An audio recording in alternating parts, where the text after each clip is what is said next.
Okay, so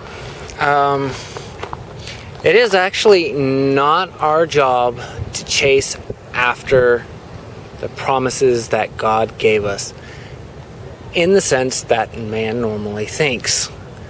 It looks different when you actually chase his promises, and his promises are more like, instead of actually trying to, basically we are actually keeping our eyes on the promises that he gives, and we are trusting him to actually fill them. Basically, we're looking at those promises as already done. He gave those words because he meant it, and he was planning on already doing it. And not only has he already planned on already doing it, he's already answered them. When he gave his word, and when he said this is what he was going to do, and when he said this is my promise, when he said this is what I'm going to do, or that I'm going to do it, he's already actually done it. The difference is we need to actually be able to understand that he's already done it. And we need to be able to understand that. But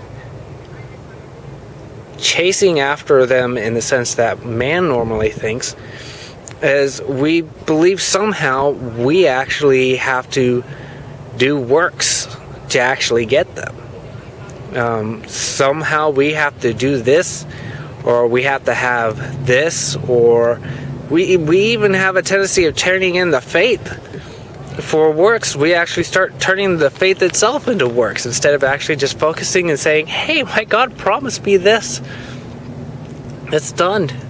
We're actually just focusing that he filled us with this promise. This is a promise he gave. And a lot of actually just getting your heart changed is actually just focusing on those promises.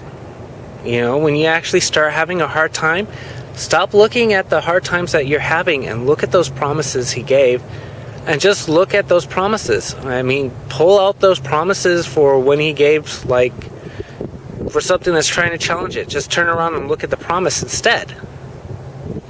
And don't try to give any efforts with it. Don't try to give any works with it. Don't try to do anything. You're just looking at it, and you're looking at that promise with your heart. Okay, you know he can fill it. You know he's already doing it. You already know this.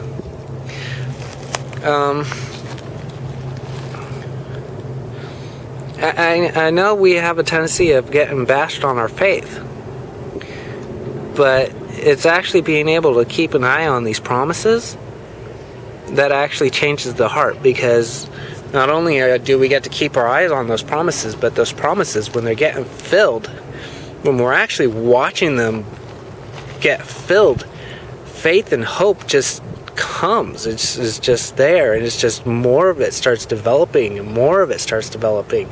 And your faith, it just bounds more faith afterwards. It just turns your heart into,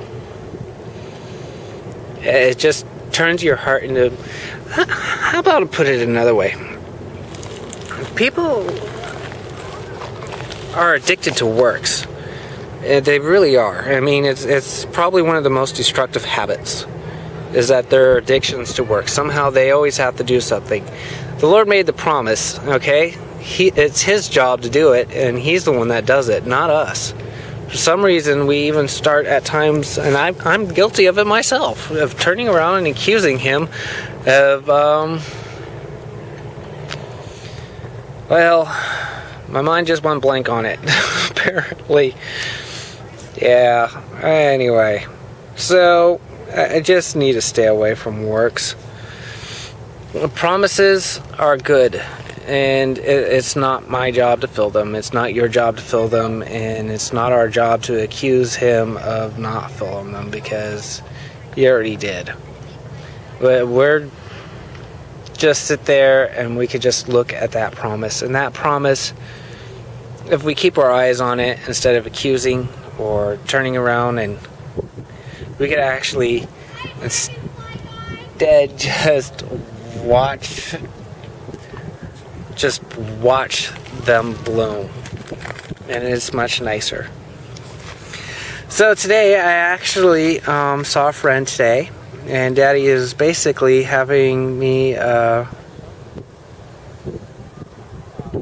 he basically put on my heart to buy him some diving equipment stuff. And it's his dream to actually do diving stuff, to like do that. And so I'm sitting there and I'm talking to him, and he was telling me basically how the Lord was actually filling these areas and doing this stuff for him. Okay? And it's really awesome to actually watch. And the Lord reminded me of one of my dreams is to actually open up a place where I get to help others get to see their dreams filled with the Lord, actually getting to spend time with Him while doing their dreams. And it's an interesting thing because people don't realize that the Lord makes these promises on these dreams because He wants to fill them. He wants to do them with you. He put them there anyways. Every dream you have is something special to get to have, and it is something you get to do with Him. It's basically like the little kid that wanted this like model toy, just desperately wanted it, and just kept telling his dad how much he wanted it, and then that father turns around, goes out, buys that model for his son, or even a better one that the son didn't know he would want more, and he brings it over there and he sits down with that kid, and the kid sits there and looks at the box all excited, turns around, starts pulling the parts and the components out, just looking all over it. That's the promise right there, is pulling out those toys, pulling out those parts, and just looking all over it and seeing all those pieces all over the place. That's the promise right there, okay?